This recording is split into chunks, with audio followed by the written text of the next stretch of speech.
अस्सलाम वालेकुम। वालेकुम सलाम। खुश आयो? ठीक आयो? साईं शुक्र अल्लाह जो करम। बाबा खुश हो जो, खुश हो जो। साईं हवाल कयूं? हाँ बाबा हवाल क्यों था? जी साईं कयो। बाबा तांजी घर वारी गुजारे वई न? साईं मुझे घर वाली जी है। अच्छा बाबा सा बुधो से जो। साईं वो ता साईं पाड़े वाली की घर वाली गुजारे वई। बाबा ने हुजूर तो के क्यों था?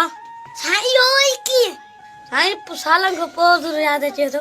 बाबा वोंट भी ठणाया हुजूर भी करन आया। साईं वोंट इंदा से हाने के हिसाब सा। बाबा मसा हिसाब कंदी? हां तू के साईं तकलीफ आनी हुई। बाबा हाने ये न थींदो। न हर दफे ये छो आ। अल्लाह खैर कंदो पानी तो पियायो।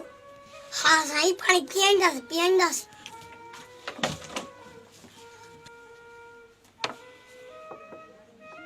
बाबा पानी ते मेरो वा जेको असा पीन था वो ही तो के पियंदा से।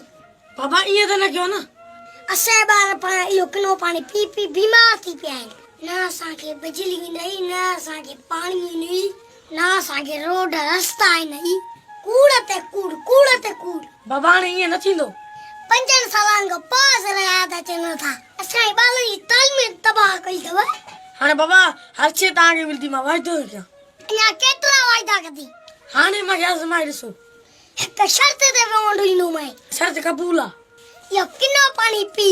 बाबा मा न पी सकदुम। मा बीमार थी पेंदुम।